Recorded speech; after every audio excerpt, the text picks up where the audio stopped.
Welcome to the Further Light Podcast, presented by Wisconsin Freemasonry, helping you accomplish your Masonic goals through education and more light.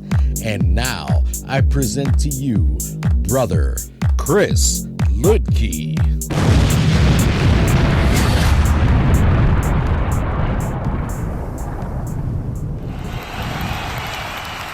Listeners, scholars, brothers, this is Brother Chris Ludke, and today I want to continue our exploration of the Morgan affair. And I have my notes out in front of me, timelines, bibliographies, all the usual stuff. So bear with me as we travel down this rabbit hole, which is probably one of the best known events in Masonry, and yet one that, for whatever reason, we only ever talk about in 1,200-word blog posts. I'm not sure how that works.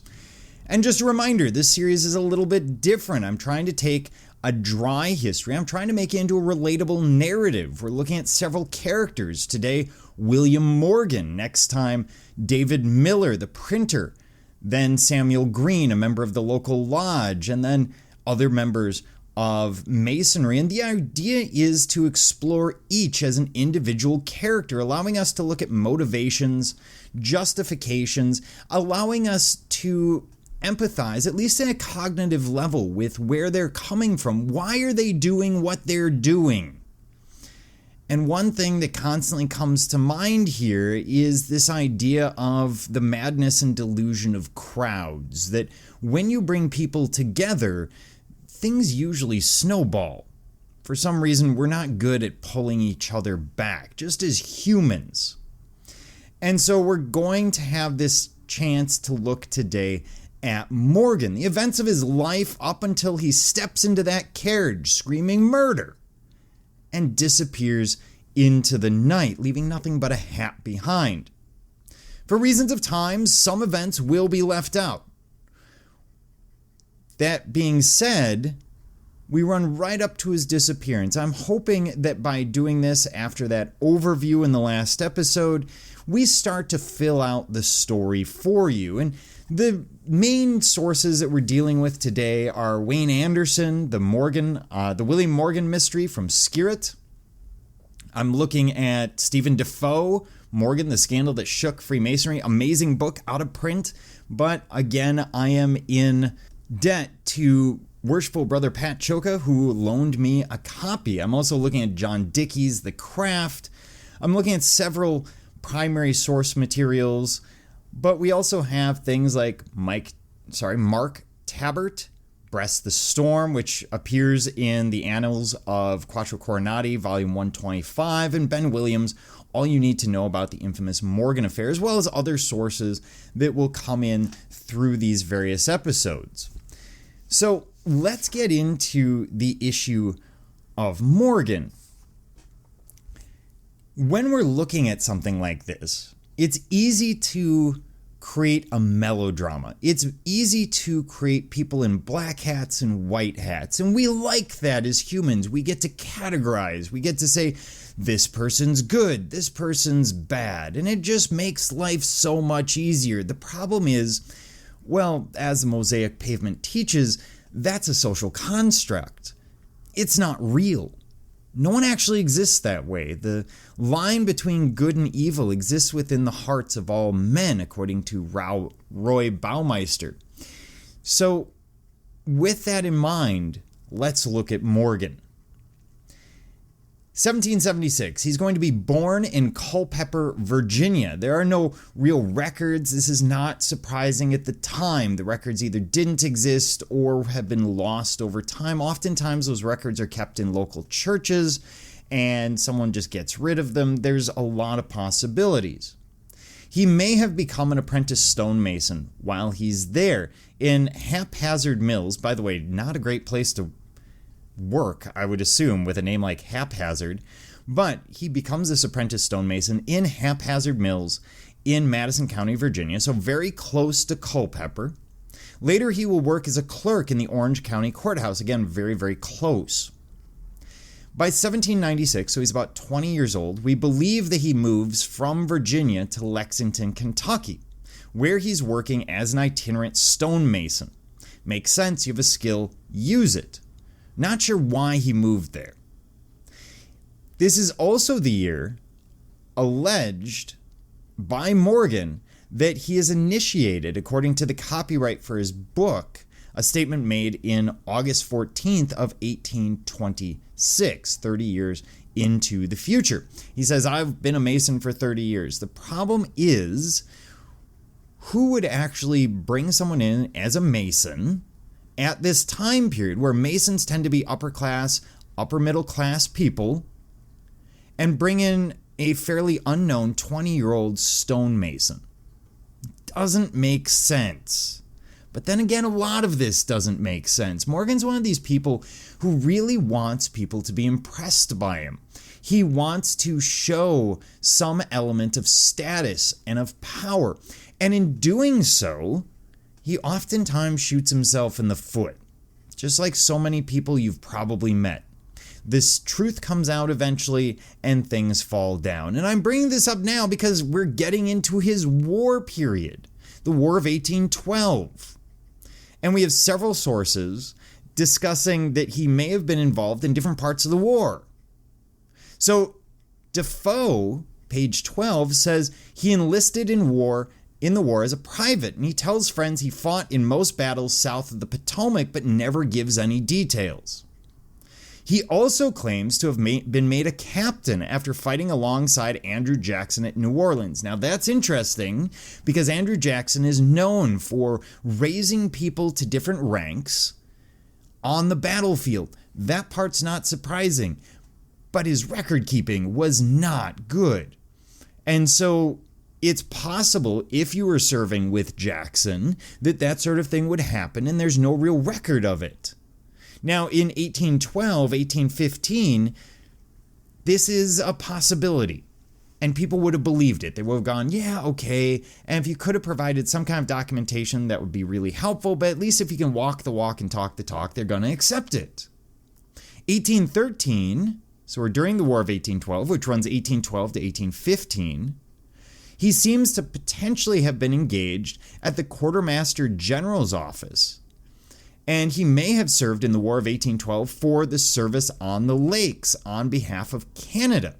This also means captain is not necessarily related to military rank, but is a courtesy title given to boat pilots. He may have been what we now call the Merchant Marine.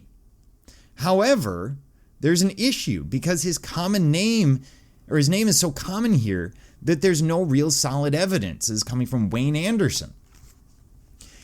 William Morgan is a really common name in Eastern Canada and Eastern United States. It's an English surname, and it's the sort of thing that you would see everywhere. And so it really does tend to muddy the waters when we're trying to look at anything involving Morgan. In 1815, he may have joined Eastern Star Lodge 37 in New Brunswick. Now, again, we're not sure because we have that common name issue. And so there is a William Morgan, but we can't be sure that it's the same William Morgan. The next year, he just disappears from the record. There's no record of suspension or expulsion. He may have just moved. And this could be a connection to Canada. He does go back to Canada. So it is a distinct possibility, but at best we can say it's hearsay. We're not clear. So by 1819, he marries Lucinda Pendleton, daughter of Reverend Joseph Pendleton, a Methodist minister. And she's 19, he's 44 or 45. And before you go, oh my gosh, that's horrible, that's a 20-year, he's more than twice her age. Well, yes, today that would be the case. In 1819, marriage works differently. It's a partnership. It's really a business partnership where two people are getting together and going, hey, I have some capital. I have some money that I've saved up. I can provide for us if you can come in and help me with my business or farm or whatever else. So the idea of marrying for love doesn't really exist at this time. That's something that really comes out of Victorians. If I had to put a date on it, I would say 1850, give or take. By 1821, he moves from Virginia to Canada. So we know he's in Canada at this point. He works on a farm outside of modern-day Toronto. He will also set up a brewery in that area with about $3,000. Unfortunately, the brewery will burn down and leaves Morgan destitute. To save himself from creditors, he sells all their belongings and without funds or credit moves to Rochester, New York. So he's come across the border again. You say, how did he cross to Canada and back and no one cares?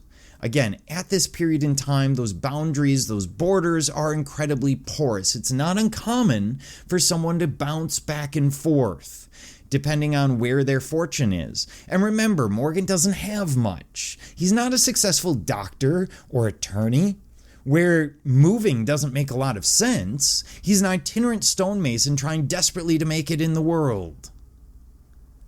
So, by 1823, we know he's in Rochester and he moves to Batavia. When he's in Rochester, he was working as a stonemason.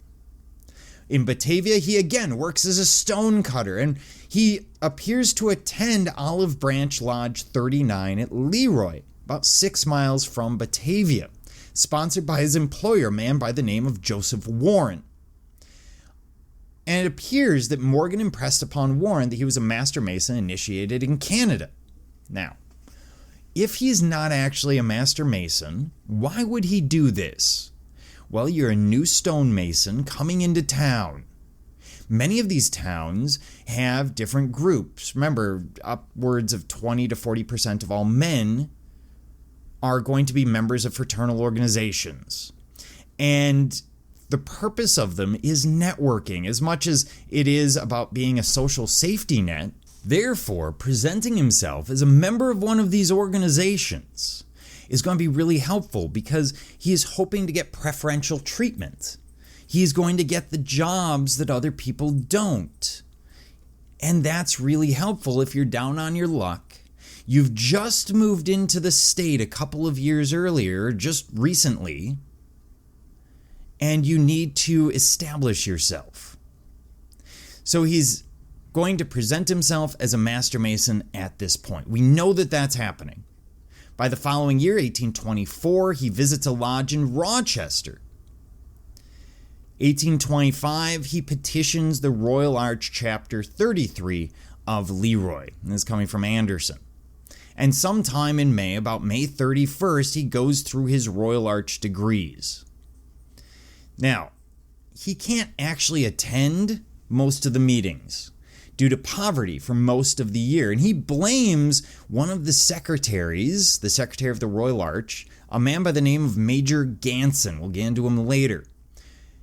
The thing is, Ganson had been somehow in charge of this new Templar structure that would be built. And at some point, he discussed with Morgan the idea of Morgan getting the contract for the masonry. Morgan does not end up with that. And so this is arguably the beginning of people looking at Morgan suspiciously. Ganson's one of those old secretaries who has a lot of pull, knows a lot of people.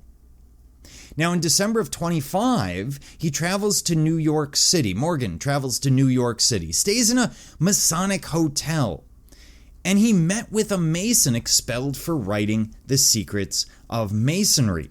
So that's December of 25. We're a year before anything happens, about 9 months before anything happens, and he's already starting to look at this because he feels that the lodge has somehow betrayed him. So he may have met with a New Jersey brother to learn the secrets of higher degrees beyond Royal Arch. We're not sure, but we know that there's something going on with this idea of, or maybe it's the beginning of the idea, of publishing a book about the secrets of Masonry. And from his perspective, this might be a great way to make some money. He also attends the officer installation of Batavia Lodge 433 in that month, and works on a course of Masonic instruction with Blanchard Powers, who's senior warden of Batavia Lodge. He wants to move up. Morgan does. He wants to move up. He wants to partake in the stipends, these little payments that you would get for coming in and doing degree work. He also wants the hospitality offered to brothers who travel to assist in degree work, free meals, sometimes a free place to stay. And it's a great escape from where he is, because the person coming into the lodge, even today, to help with degree work, everyone sits there and goes, ooh, this is the guy coming in to help. I'm going to really treat him quite well. And he wants to partake in that. The difference is there's stipends today, stipends at the time that aren't typically there today. We don't get paid to run out to a lodge and do a piece of the ritual. But it's going to be something that helps him escape from the rest of his life that isn't that great. So, as we move through fall and winter of 1825 into 1826, he travels, but things are starting to unravel. Dr. Blanchard Powers, senior warden of Batavia, appears to be connected to the Grand Lodge of New York and begins to doubt Morgan's character. He begins to wonder if this is really a Mason. Is it a matter of debts that he's not paying back, maybe things that he's saying, things that aren't quite adding up? Now, according to Williams, this seems to be an issue with careless drinking and a neglect or apparent neglect of his family. Ganson may have been the first to suspect him, but it's spreading. Ganson might be talking to people, Powers might be talking to people and going, don't you think it's odd? And we've all been in those conversations. Maybe not Masonically, but elsewhere. Sometime this winter, Morgan becomes known for not repaying loans and becoming less welcome.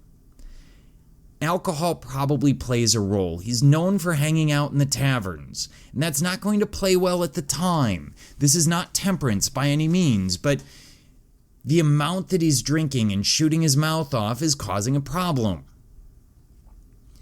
Morgan does appear on a copy of a charter for a new Royal Arch chapter in Batavia, but at some point while this is happening, leading up to April or so of 26, Morgan has some kind of falling out, and his name does not appear on the final charter. Something happened. Some dispute arose as to Morgan's veracity. Inquiries into his good standing appear to have fallen short. No record of his raising has ever been found. So there's a lot of problems here with Morgan. Everything's starting to pile up. The lies are unraveling, assuming that they're lies. And what are you going to do if you're Morgan? You initially made this idea up that you are a Mason, assuming that he's not, in order to connect with people because you just had your brewery burned down, you had to leave Canada because of debt, and you're just trying to recreate your life. You get a little too deep, and now things are unraveling. And where do you go from there? There is no social safety net. There is no welfare system that's really going to help him out. And so what would you do in that situation? Yes, you could go to the lodge and ask for help, and it appears that he was, but he's not paying those people back.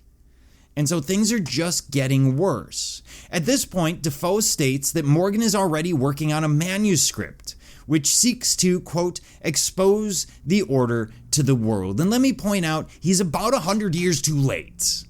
Samuel Pritchard did that in 1730. The London Times in the 1720s runs a story that outlines the ritual as it exists at the time.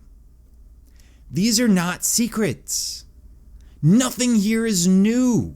People have been publishing things for 100 years. As we're going to see, David Miller will try and republish a book from 1762, which gets at the secrets of Masonry. And there are a lot of books out there that have the Masonic Catechism so that you could represent yourself as a Mason because of how powerful they are in so many communities. So it kind of makes sense why he's doing this. It's just not well thought out. So, in January, he's participating in the initiation of Samuel Green and will mentor Green. This is going to be important because Green becomes an important witness. We're going to deal with him in episode 4 or so. In March, Morgan is working with publisher David Miller, a disgruntled entered apprentice and newspaper publisher in Batavia, who had previously sought the rights to print a volume on Masonic secrets. Now, David Miller we're going to get into in the next episode, so I'm not going to deal with him too much here. But by the time we're getting into spring, Morgan is beginning to shoot his mouth off in local taverns, according to Defoe. And word is likely spreading quickly through Masonic circles. You can imagine, even if there isn't a Mason there hearing it, that someone's going to them, because everyone knows someone who's a Mason at the time, and going, hey, I heard this guy saying this in the pub. Is there any truth to that? He's saying he's going to publish a book. So, of course, as soon as that gets into Masonic circles, it goes like wildfire. By the summer, Morgan may have thought that the grumblings were great marketing, but had yet to finish the manuscript. He likely knew himself to be some kind of Judas at this point. He knows that he's not welcome. It's become clear, and it's probably one of those things where they're not openly saying it. They're not saying, hey, Morgan, we don't really want you around anymore. But rather a situation where he shows up and people aren't coming up to him. They aren't welcoming him into the lodge the same way. People aren't asking him to do degrees like they were. And by July, Morgan's book seems to be the worst kept secret in Batavia. Everyone seems to be aware of it. Which brings us into the lawsuits. There are several cases that will be brought. These are brought by the lodge, typically to separate Morgan from the community, from his home, from his papers, so that they can try and get their hands on things and prevent the printing. Of course, the problem with this is once the idea is in someone's head, they can always rewrite it. So even if it had worked, it would have been a delay rather than really preventing, unless you could get him so frustrated that he goes, okay, fine, I'm not doing that, I'm doing something else. So in the summer, in July, he's going to be sued by Thomas McCulty for $43 that Morgan owes him. This would be the equivalent of about $1,600, give or take, today. Because you take the money from the period, roughly, you multiply it by 40, that's about where you end up in terms of what it would be today. And he's going to be bailed out, in this case, by a couple of Masons. In July, he's going to be arrested again for a debt owed to Nathan Follett. David Miller has to post bail this time, as the other two do not. And the Masons are not coming to bail him out this time. So this is problematic. The terms of the bail means that he's confined to Batavia. He cannot leave Batavia. And he had been so angry and frustrated with everything around him. The cries of his creditors, the cries of his wife, the cries of his children to feed him, and the painful realization that he had yet to see $1 out of months of hard work. This gives you an idea of where he is. He's not working. There may be a work injury involved here. He can't provide for his family. He can't get any more loans. This is a desperate person, and desperate people don't make the best decisions. By August 9, so we're August of 1826, things are within a month of the disappearance. But we see the first notice and caution posted in the Canandaigua newspaper. So there are these letters that are going out basically saying, hey, we don't really trust this guy. And that would have an impact, because if the Masons don't trust him, no one else is going to either. Morgan's best bet here is either publish the book or get out of town. And he may not have the money to get out of town, so he feels that he's cornered. By August 14, we see a copyright application for his book. In it, Morgan claims that he's been a devoted 30-year Mason. Now, this is unlikely, as I said before. He's an itinerant stonemason in Lexington, Kentucky in 1796. They're not going to bring in some 20 or 22-year-old itinerant stonemason with no capital and make him a Mason. Not at this time. That happens later, after the anti-Masonic party into the 1840s and 50s. We see Masonry, as Halloran talks about in his book, The Better Angels of Our Nature, we see Masonry shift and go from the upper classes and open up to the middle classes and the working class, but that hasn't happened yet. August 19, he's going to be arrested in an attempt by Masons to take the opportunity to find and destroy the manuscript. And what they're doing is they're taking any and all papers from a room that he is renting, and they're not finding everything. He ends up spending some time, possibly a couple of days, in jail, as the sheriff and jailer are, at the time, quote, indisposed. And you can imagine a situation where the sheriff and jailer are closely related to, or Masons, and what they're going to do is go, hey guys, I'm just going to disappear. You have a little bit of time to go through his stuff. No one's going to stop the Masons from doing this. They tend to be the most powerful people in the community at this time. So Thomas McCulty, Mason, Johnson Goodwill, and a constable searched Lucinda's house for $43 worth of property to address the debt. This would have been really common at the time. They appear to take a trunk containing some of Morgan's papers, according to Defoe. Yes, this is illegal search, but again, small town community. We don't have an attorney standing there. And so they're pushing their limits. And of course, Lucinda, very young, doesn't necessarily know what's going on. And she's going, well, it's Morgan again. Morgan knew the Masons were involved in his arrest at the time, and he will be visited by Samuel Green shortly after he's released, bringing him a warning that he and Miller may well be in danger. Morgan didn't worry about the threat. He states, quote, that the law of the land will overrule the lodge and their Masonic oath. This is written by Samuel Green in his memoir, The Broken Seal, which is problematic, but we'll deal with that later on. Morgan at this time is frequenting local pubs. He's posturing this new book, possibly to draw public attention and perhaps to goad the Masons. Think about it. What better marketing would there be than the Masons trying something? Of course, he thinks, well, they're not going to kill me or anything. But the Masons trying something with Morgan, it would just drum up more attention. And maybe he just feels jilted at having been cast out. This group they only just got into, okay, maybe not got into. He's a Cowan. He's someone who is representing himself. But at the same time, you know, he gets comfortable with them and suddenly this all happens and everything falls apart. He's desperate. So as we move forward in our timeline, we run into the issue of the arrest. And so September 10th, Miller's printing office is going to be set on fire in the middle of the night. The fire is put out by traveling Teamsters who no one expected to be there. September 11th, Morgan will be arrested. The 12th, he disappears. So Morgan is found the morning of the 11th by Nicholas Chesborough and Constable Haywood, both of whom are Masons, or believed to be Masons, at a pub having breakfast. Unclear as to how he's paying for this breakfast, but hey, it seems to be working. They leave and they run into David Miller, who's walking outside. This is just coincidence. Miller hasn't been told anything as far as we're aware.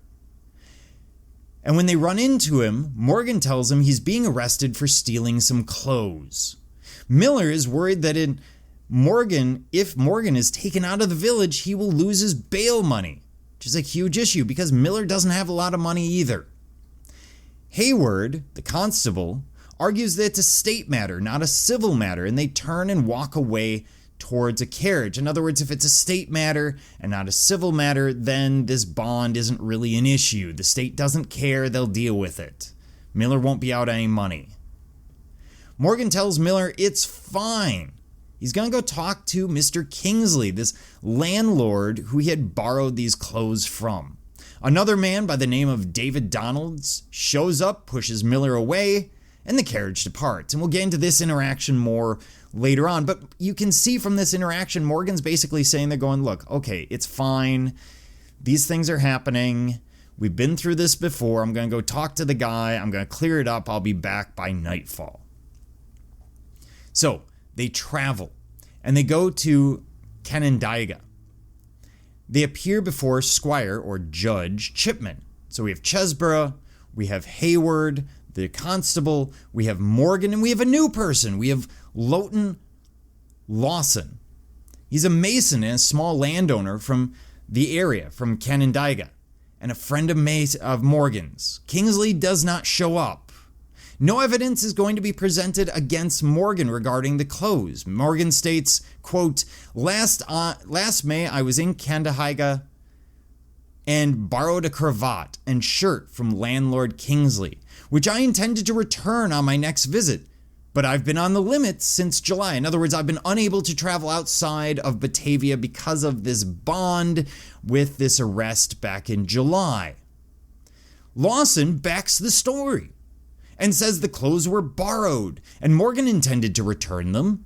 And based on the lack of evidence, the judge goes, yeah, fine, okay, go. Chesborough's ready for this, though. He produces a document, which is an assignment of debt. Basically, he's buying a debt from someone, owed by Morgan to one Aaron Ackley, an innkeeper in town, in the amount of $2.68. Let's say $3. It'd be about $120 today. Not a huge sum. I mean, more than the $2 quoted, but again, this is 1826 money. And this is all coming from Defoe, pages 102, 103. Chipman then fills out an execution judgment for the debt and asks Morgan if he can satisfy it, because if Morgan can pull out $3 from his pocket, he's free to go.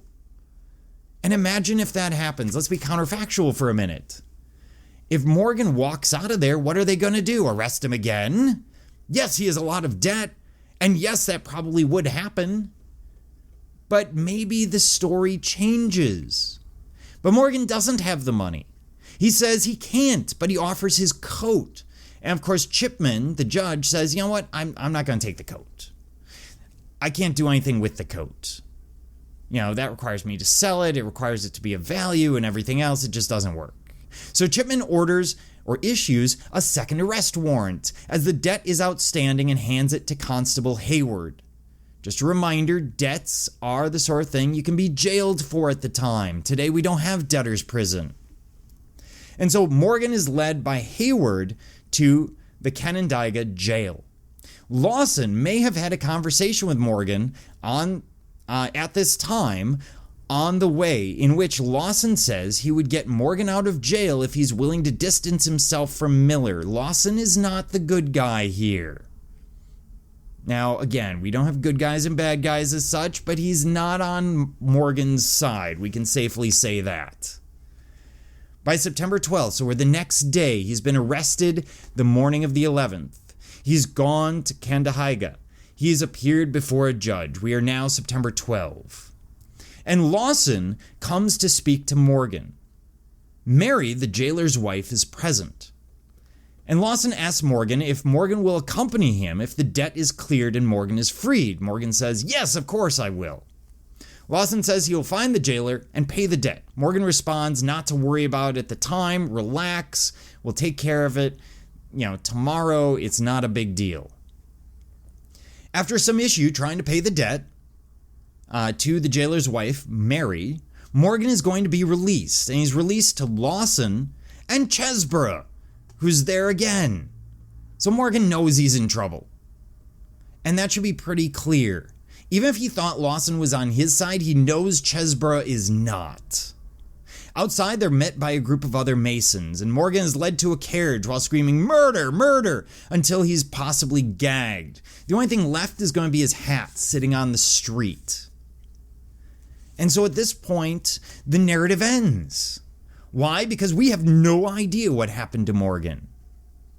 Now, there is evidence that Morgan ends up at Fort Niagara, and there is evidence that he went towards Canada or was taken towards Canada. We'll get into that in the last episode of this series. But for now, I'm focusing on what leads up to the disappearance. And almost invariably, Morgan knew he's in trouble. He knows this is happening. Does he think that his life will be taken or he'll be kidnapped? Probably not. Because he made that statement to Sam Green earlier. The law of the land is going to rule over us. We don't have to worry about the Masons doing anything inappropriate. And you could argue that they did or they didn't, and we'll get into that. But what we do have is a man who is down on his luck, a man who is desperate. The loans that he was getting No one's giving him those anymore. The money that he was getting for degrees is gone. He doesn't appear to be working. There's no money coming in. He has a young wife. He has a child. He needs to support them. What would you do? Assuming that there is no social safety net that we have today, there are no food pantries, there is no state to call. Instead, you're just left on your own. And it may be that at the worst possible time, all of those chickens came home to roost. The Masons notice that maybe he's not a Mason. The debts are getting called in all at the same time. The work and money have run out all at once. And even if he wanted to leave, he couldn't. And so maybe he's not doing something to harm the Masons outright. Maybe he's taking a desperate shot at the only way that he can see to get some money. So here we have come to know and follow a man notorious to Masons throughout America, from birth and early life up until the moment he disappears. However, history is always more interesting when you start to look at other perspectives. Next time we're going to look specifically at the perspective of David Miller, the printer. And by using these different figures as protagonists, just like we have with Miller, we're going to get a sense of motivation and why they're doing what they're doing so that we can get past the black hat, white hat melodrama and see this for the incredibly muddy and difficult situation it is for all people involved. It just makes it more interesting. It's more of the human drama. But that's for next time. So thank you for joining me, Brother Chris Lidke, and the entire Further Light team on your quest to find more light through Masonry. Are you interested in learning more about Freemasonry in Wisconsin? Visit wisconsinmasons.org to learn more about Masonry and access further educational content and more light. Once again, that address is wimasons.org. Any questions, comments, or suggestions, please email us at education@wisconsinmasons.org. And thank you for listening.